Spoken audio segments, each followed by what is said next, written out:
Here's another real live crime example. This ticket seller was robbed one evening by a sailor.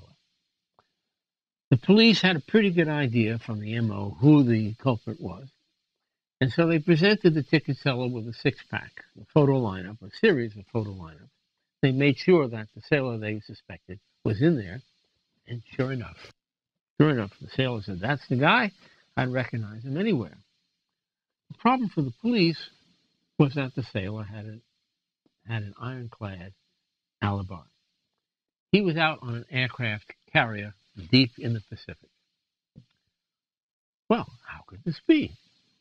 Turns out that this sailor had on 2 or 3 occasions actually purchased tickets from this ticket seller, 20, 30-second transactions, but enough for that face to be familiar.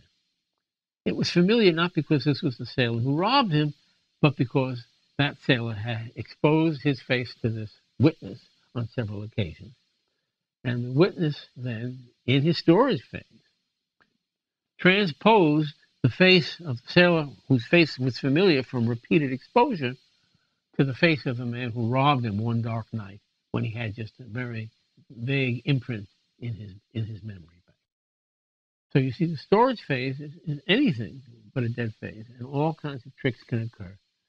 All kinds of contaminating factors can alter the original perceptions. I'll give you some examples. In this study, subjects were shown a video clip of a traffic accident in which a white Volkswagen collided with a truck. And a half hour later, to test immediate memory, they were given a quiz. And one of the questions on the quiz was, how fast was that black Volkswagen going when it meets the truck? Now remember, Volkswagen was white, but there was that little misleading element in the question. A week later, to test long-term memory, they were given another quiz. On this question, they were asked, what was the color of that sedan involved in that traffic accident? And here, a substantial minority of individuals remembered the vehicle as being black, even though, in fact, it was white. That contaminating effect altered what they remembered. There was even a group who had a compromised recollection of the car being gray, a compromise between what they actually saw, a white sedan, and the misleading contamination of the black sedan. So you see, the storage phase is anything but a quietude period. This just brings us to the third phase, and here again the attorney has to demonstrate that things can go wrong here as well.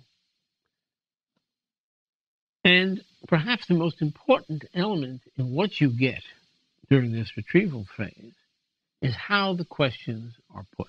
This is now where you get the witness to report, either at a lineup or perhaps at a preliminary hearing or even a trial, what it was they saw at the time of the crime or the traffic accident. And how you put the question to the witness will often determine the answer you get.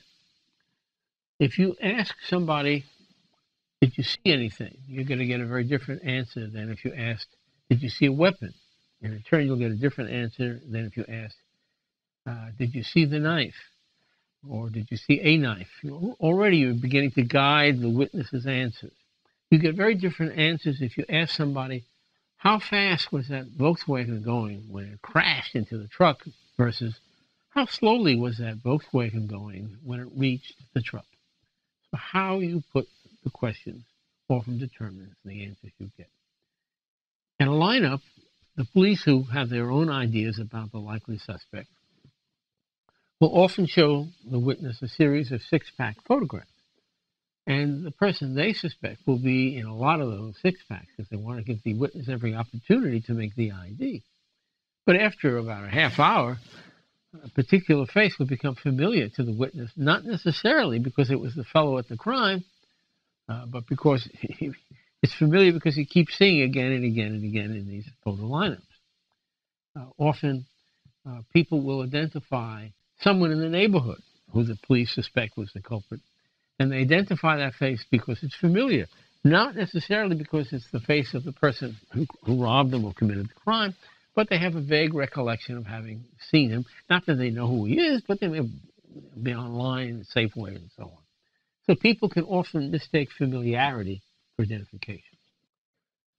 So you see, by painstakingly going through the process by which an eyewitness makes an ID and remembers what he thinks he saw, and showing the judges and the juries the signs that puts these witnesses in a state of doubt, it is possible to overcome juries' intuitive conviction that, my golly, he saw it, that must be the way it happened.